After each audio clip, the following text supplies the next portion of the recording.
Class 11th, Subject Physics, 14th chapter, Semiconductors.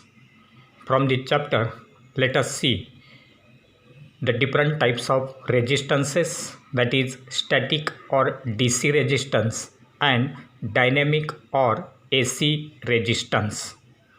So we know that when the PN junction diode is forward bias, it offers a definite resistance in the circuit. This resistance is called as static resistance and denoted as RDC.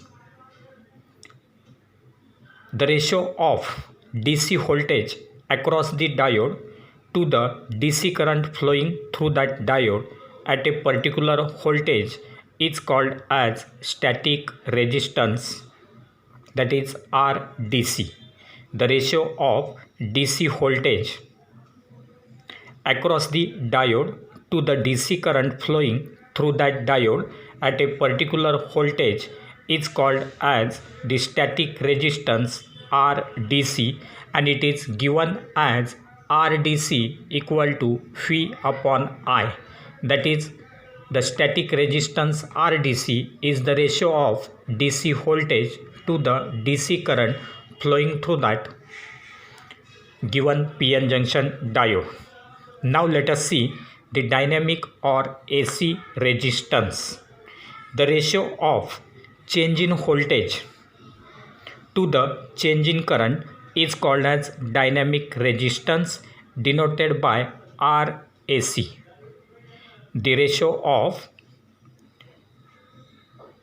change in voltage to the change in current is called as dynamic resistance RAC, and it will be given as RAC equal to delta phi upon delta I, that is change in voltage divided by change in current, that is the dynamic resistance, that is RAC.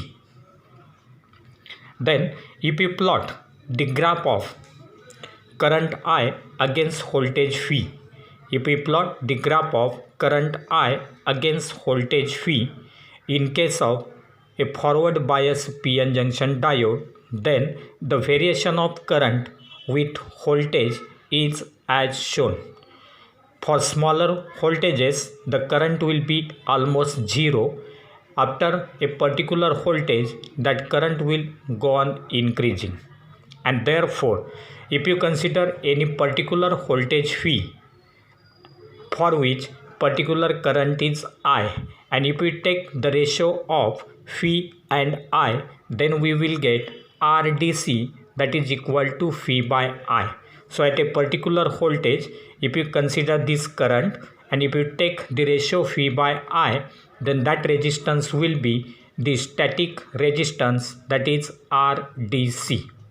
Now for this curve, if you draw the tangent and if you find out the slope of this tangent, that is this segment will represent change in current delta I, this will represent change in voltage delta phi, and if you take the ratio of change in voltage to the change in current, then we will get the dynamic or AC resistance RAC, which will be given as RAC equal to delta phi upon delta I.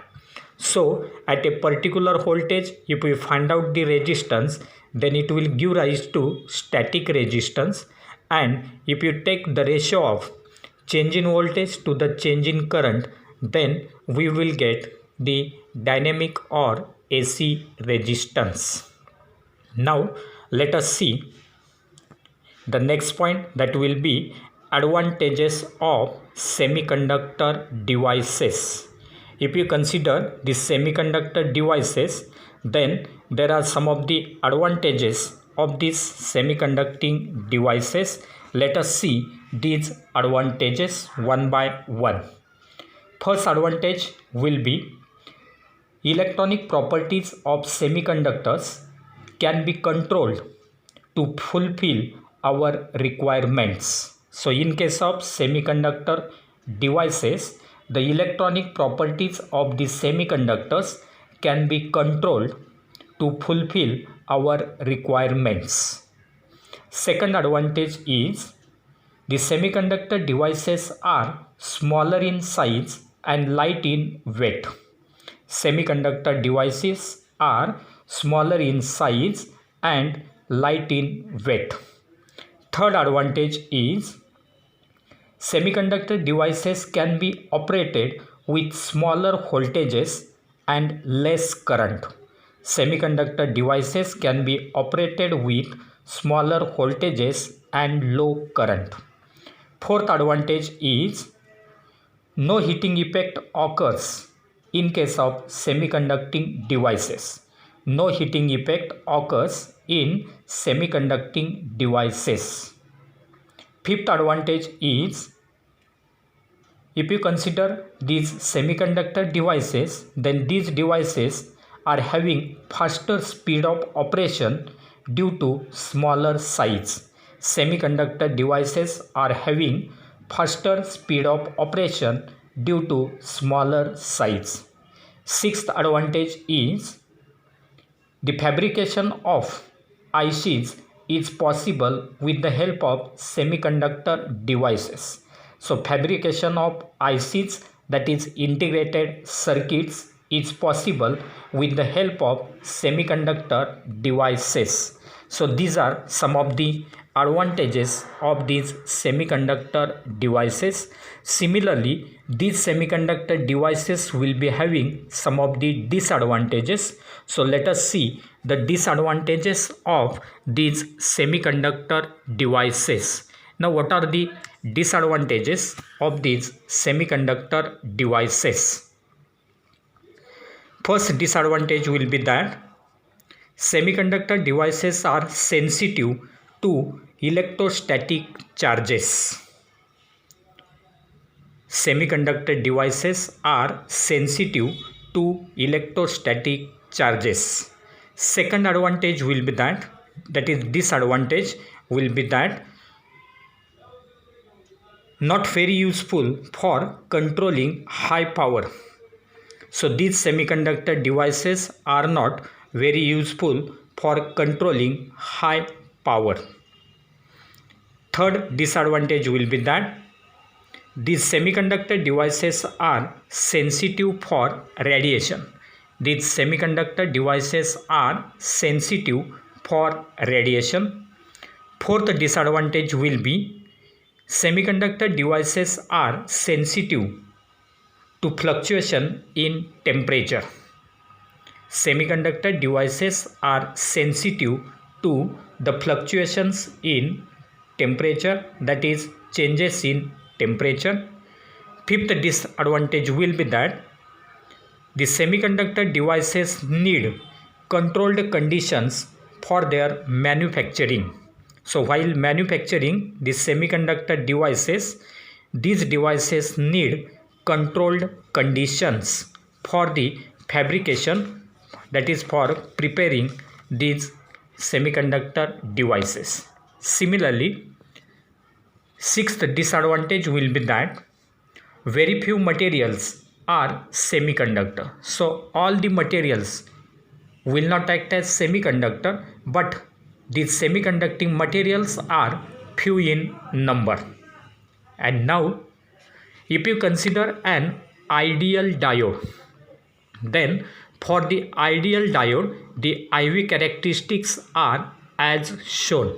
So here current is plotted along y-axis, voltage will be plotted along x-axis, and then for an ideal diode, if you plot the characteristics for forward bias mode and reverse bias mode of that PN junction diode, then the nature of the graph will be as shown.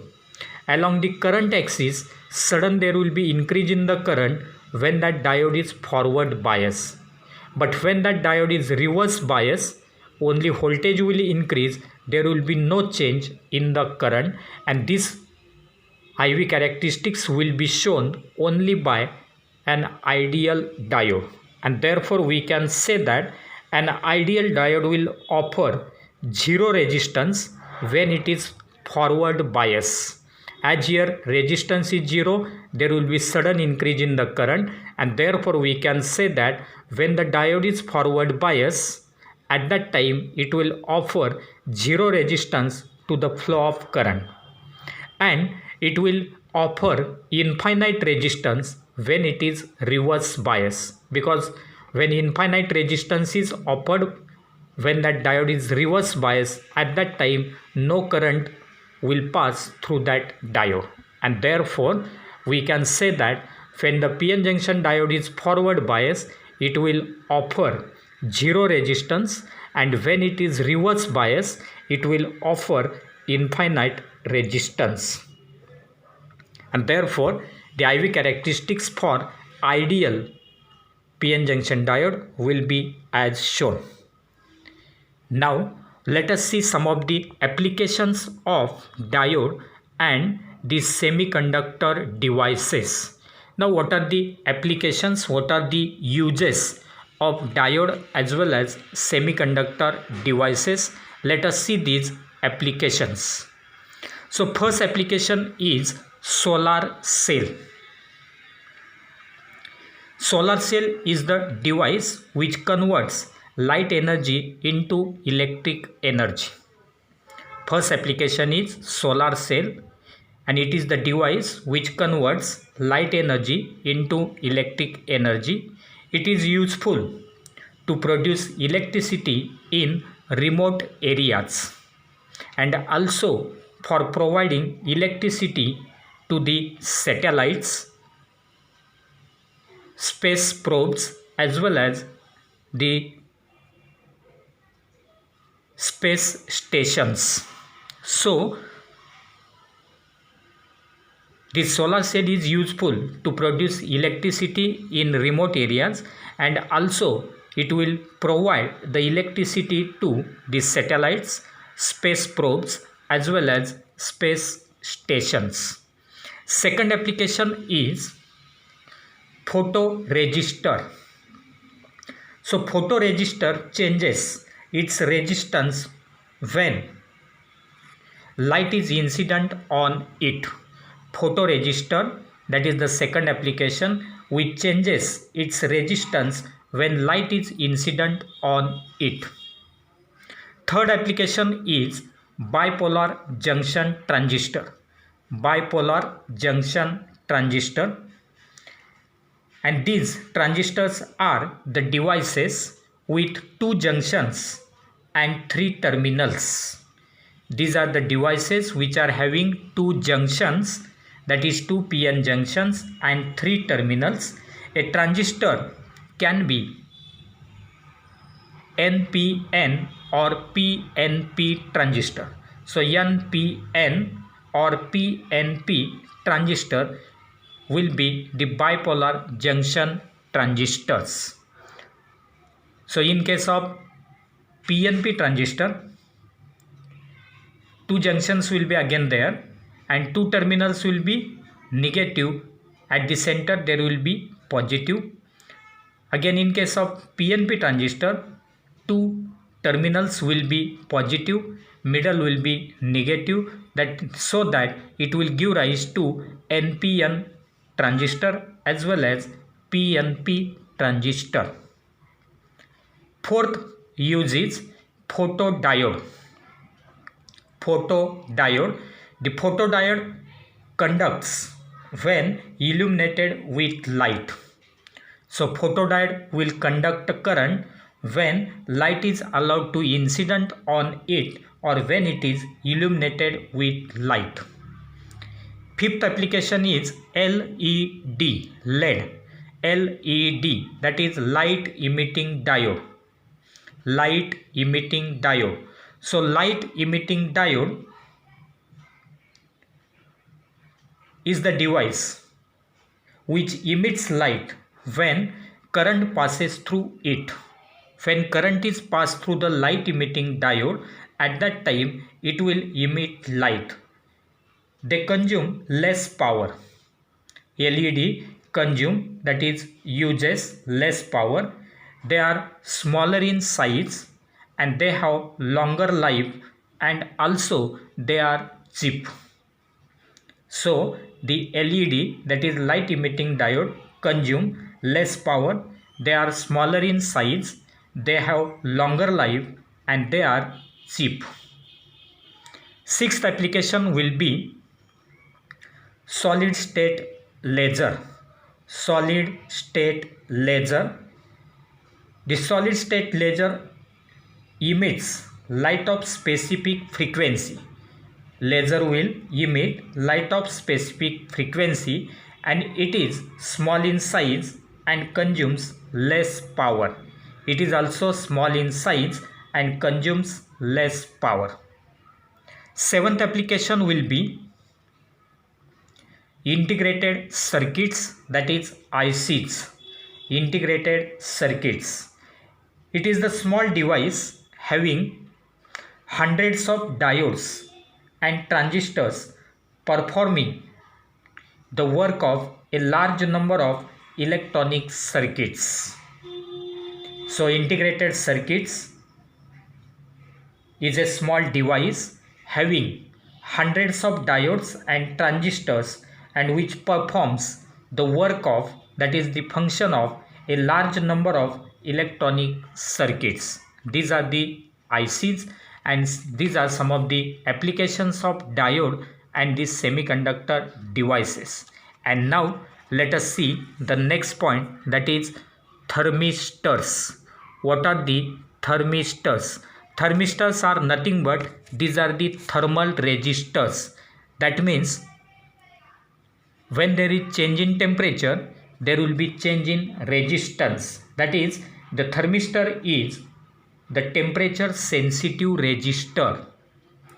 Thermistor is a temperature sensitive resistor. Its resistance changes with change in temperature.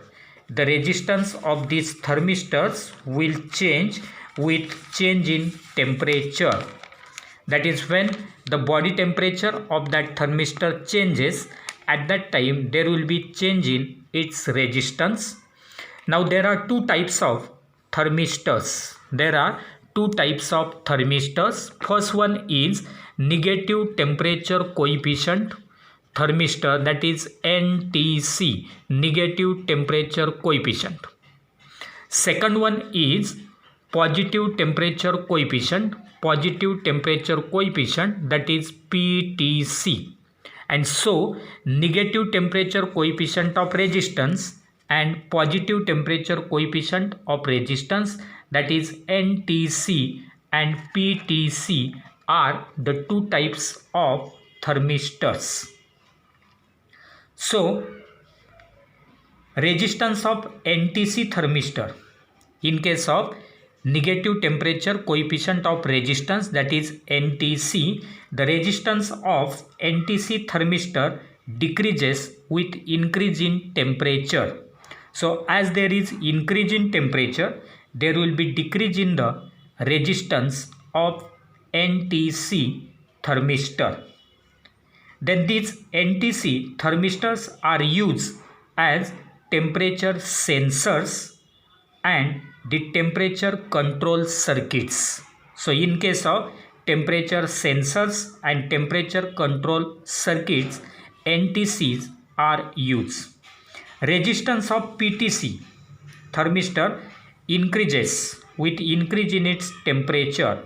So in case of PTC, there will be increase in temperature, with increase in temperature will give rise to increase in resistance. That is, for PTC, there will be increase in its resistance when its temperature is increased, and they are used in series with a circuit.